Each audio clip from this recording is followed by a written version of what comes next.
자, 오늘 읽은 말씀 나병에 대한 말씀이에요. 하나님이 제게 주시는 은혜 중에 하나라고 생각하는데, 강해를 계속해 나가지만 부활주일은 부활주일대로, 추수감사주일은 추수감사주일대로 그저 적절한 본문이다라고 생각하고 적용을 해가고 있습니다. 오늘도 마찬가지입니다. 나병은 예전 성경에는 문둥병으로 돼 있었고, 그 다음에 그런 용어를 사회적으로도 안 쓰는 게 좋다. 그래서 한센시병 뭐 이렇게 학명으로 부르기도 합니다. 성경이 번역되면서 새롭게 번역하면서 나병으로 고쳐서 읽고 있습니다. 여러분, 상대를 배려하는 적절한 어휘 선택, 그 다음에 표현 방법, 이런 것들은 매우 중요합니다. 살아가면서 상대를 표현하거나 대화를 하면서 그분에게 가장 기분 좋을 어휘를 선택하고 표현 방법을 찾아내는 것은 그리스도인들은 특별히 더욱더 조심해야 될 부분들이에요. 성경을 열심히 읽으면 좋은 어휘력이 생깁니다.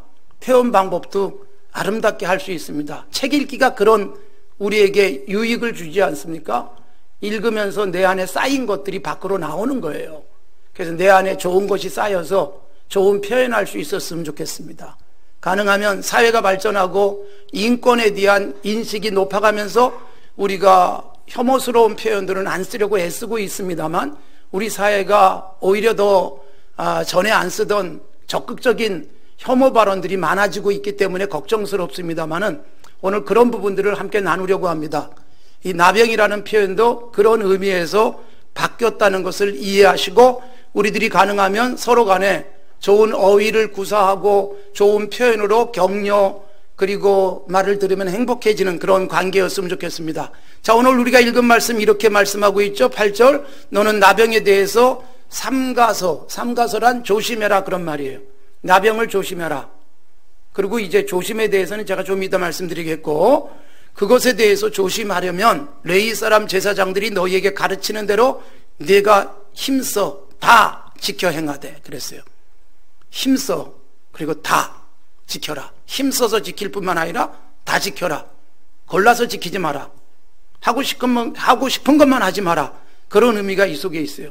하나님이 가르치는 역할을 하는 제사장들을 세우셨고, 그리고 백성들은 제사장의 가르침을 따라 내가 선택적으로 내 마음에 드는 것만 행동하는 게 아니라는 것입니다. 다 지키십시오. 하나님의 말씀을 다, 그것도 힘써 지키면 우리에게 유익이 되는 것이다. 그런 말씀을 제가 자주 드리고 있습니다. 지키면 내게 유익한 거예요. 우리가 자녀들에게는 다 너 좋으라고 하는 소리야 그러면서 정작 하나님이 내게 주시는 말씀, 하늘 아버지께서 바로 나 좋으라고 하시는 말씀에 대해서는 선별적으로 내가 지키는 경향들이 있음을 유의하시기 바랍니다. 자, 여러분, 이 레위 사람이 가르치는 말씀을 다 지켜라, 그렇게 말씀을 하시면서 이 나병에 대해서 한 가지 생각나게 한 거예요. 그게 뭐냐? 9절입니다. 9절, 너희는 애굽에서 나오는 길에서 네 하나님 여호와께서 미리암에게 행하신 일을 기억하라 라는 말씀이 나왔어요. 역사적 사건을 기억하라는 것으로 나병과 관련된 말씀을 신명기에서 하고 있습니다.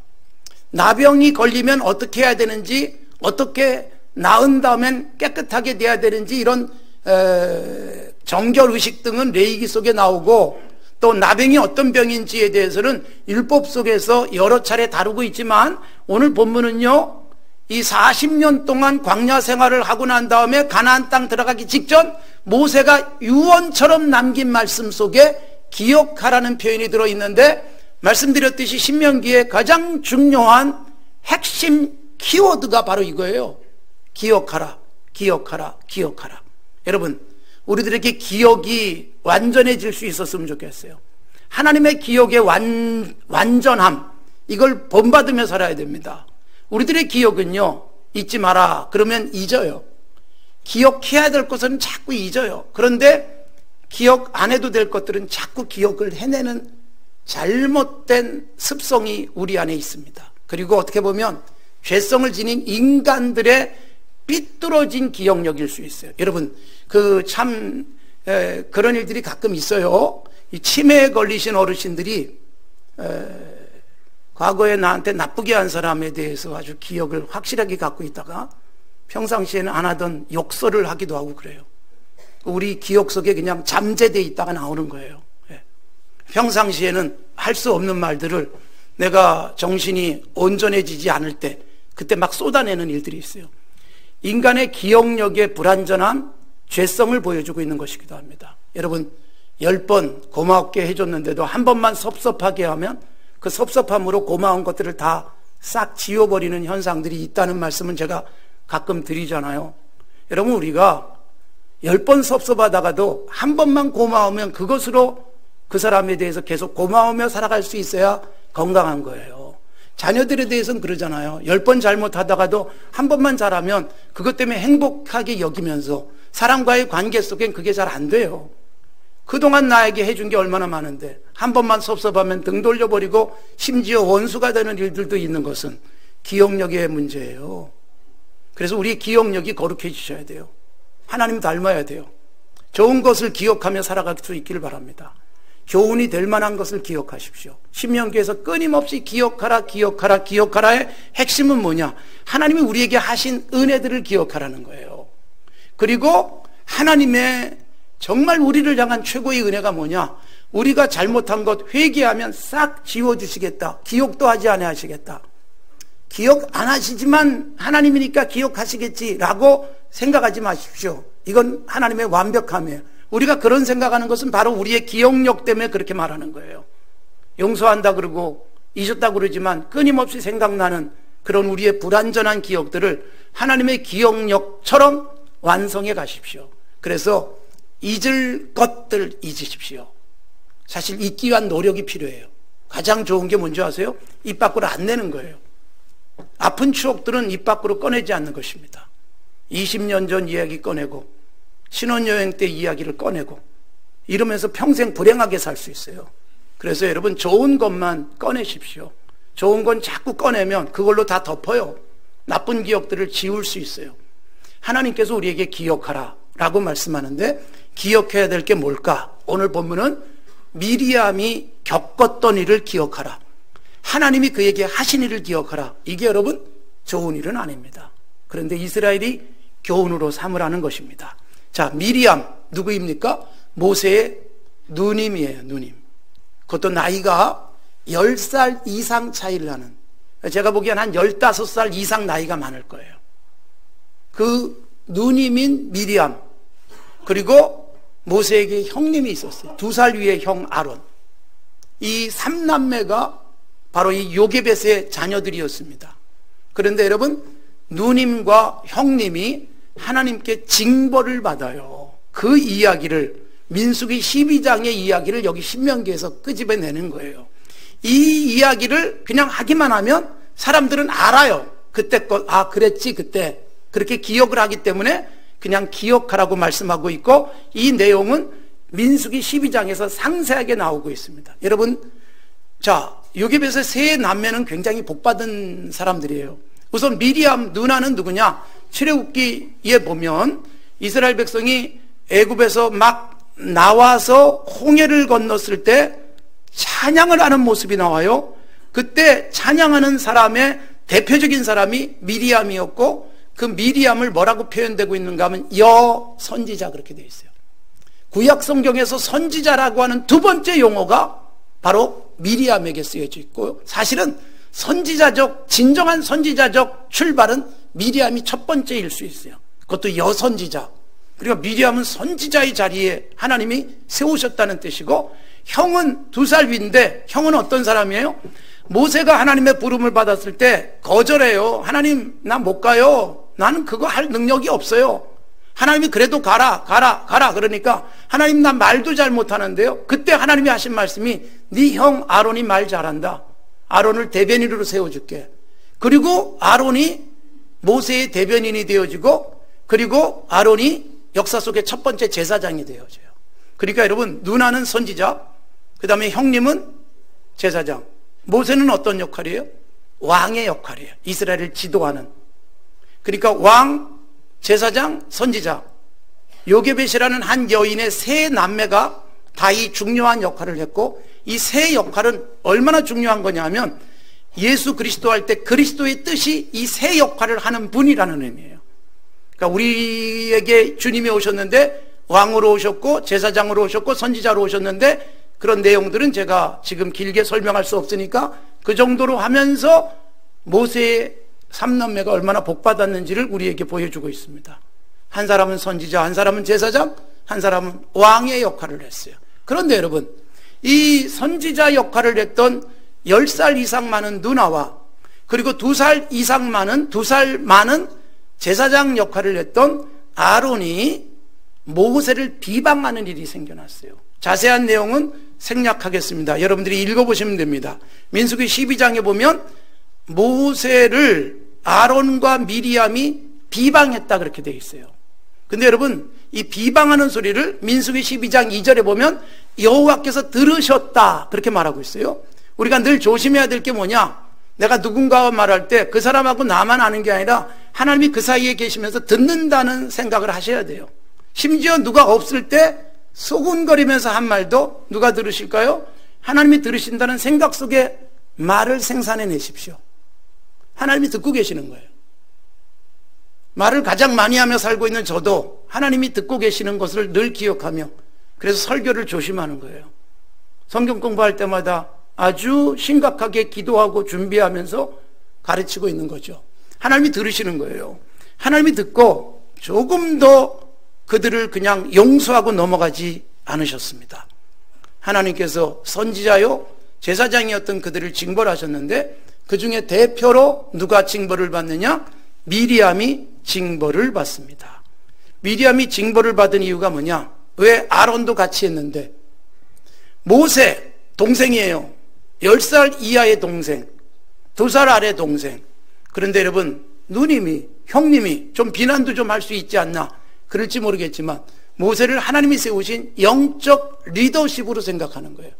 하나님에 대한 비방으로 들으신 거예요. 그래서 미리암을 대표로 벌 주셨는데 나병에 걸려요. 일주일 동안 짐 밖에 쫓겨나서 나병이 나을 때까지 기다렸고 아마 모세가 굉장히 많이 기도했을 거예요. 그래서 일주일 만에 나병이 나서 진 안에 들어온 것으로 짐작됩니다. 더 이상의 기록은 안 나오니까 일주일 동안 격리됐다라고 민수기 12장이 돼 있어요. 그러면 미리암과 아론이 같이 비방했는데 왜 미리암만 나병에 걸렸을까요? 이것은 대표성이기도 하고 누나잖아요, 윗사람. 그리고 여러분, 우리가 이 텍스트를 읽으시면서 그 우리말 성경에는 안 나오는 것도 원문상에는 나와요. 히브리어, 이 구약 성경이 기록된 히브리어는 동사에도 여성인지 남성인지가 표시가 돼 있어요. 그러니까 미리암이 말했다, 그녀가 말했다 이렇게 돼 있어요. 그녀가. 그러니까 여성이 말한 것으로 돼 있으니까 이 비방을 앞장섰던 사람은 누나였어요. 그리고 아론은 그저 공범 정도 이렇게 된 거예요. 하나님이 한 사람에게 책임을 물으셨어요. 대표성으로. 그래서 미리암이 나병에 걸리게 된 것이고 그로 인해서 짐 밖에 쫓겨나서 격리된 채 있던 역사를 기억해라. 이게 어떤 의미일까요? 추수감사주일에 제가 이 본문을 설교하면서 오늘 제게 주신 하나님의 은혜와 감동은 그런 거예요. 자, 나병의 특징이 뭐냐? 전염성이에요. 그래서 나병에 걸리면 다 격리시켰어요. 다 격리시켰는데 하나님이 진노를 받아서 나병에 걸리는 케이스들이 있어요. 성경에 그런 케이스가 바로 이 미리암이고 그 다음에 역대기에는 우시야 왕이라는 사람이 굉장히 훌륭한 왕이었는데 말년에 제사장밖에 못하는 제사를 지가 하겠다고 덤비다가 나병에 걸려서 나병에 걸리는 그 순간 어떻게 됐을까요? 왕인데 왕궁에 살지 못했어요. 격리시켜요. 별궁에 가둬버려요. 그리고 죽었어요.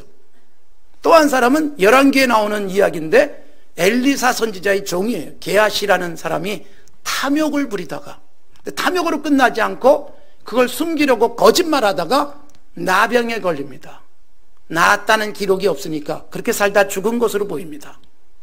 그러니까 여러분, 구약 성경 속에 나병이 하나님의 진노에 의해서 몸에 생겼던 사례들을 이렇게 제시해 주고 있는 거예요. 그래서 이 병은 전염이 되기 때문에 격리를 시켜요. 여러분, 제가 오늘 이 말씀을 보면서 무슨 생각을 하는가 하면 미리암이 나병에 걸린 이유가 뭐냐?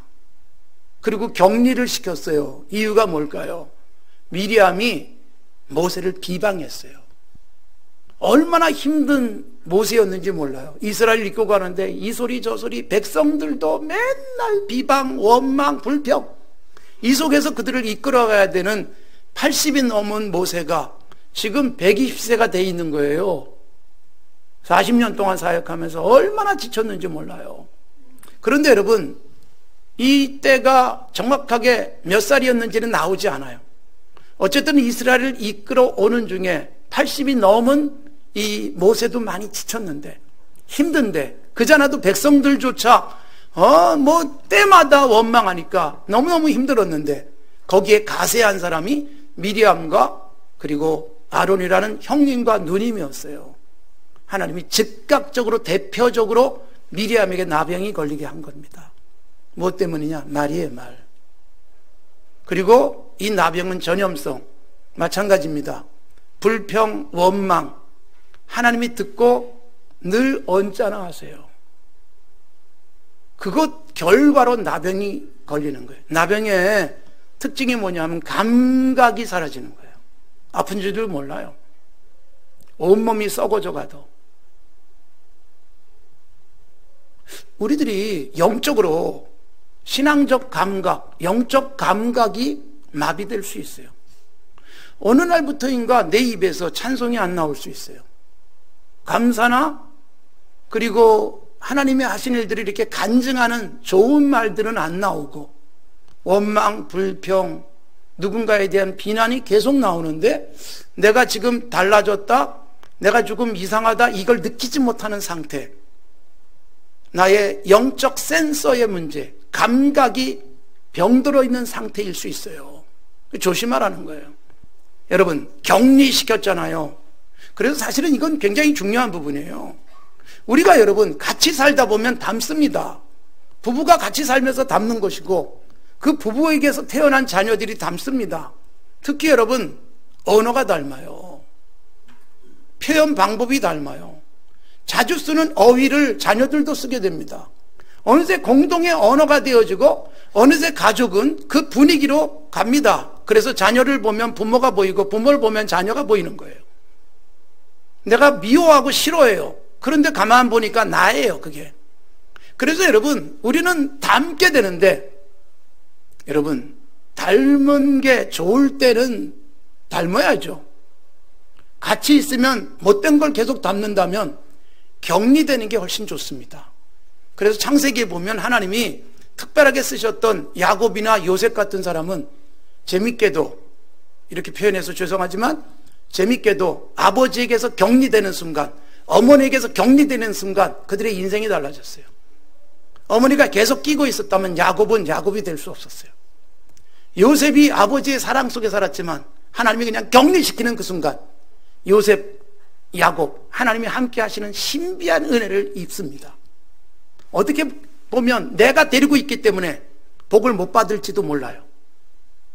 그렇다면 격리시킬 수 없으니까 내가 바뀌어야 돼요. 자녀를 위해서 내가 바뀌어야 되는 거고, 아내를 위해서 내가 바뀌어야 되고, 남편을 위해서 내가 바뀌어야 돼요. 그러나 격리가 가능한 사람들이 있어요. 안 만나는 게 차라리 낫겠다 싶은 사람이 있어요. 만나면 비방하게 되고, 만나면 은혜롭지 않은 이야기들을 나누게 된다면 격리시키십시오. 나를 그로부터 격리시키는 거예요.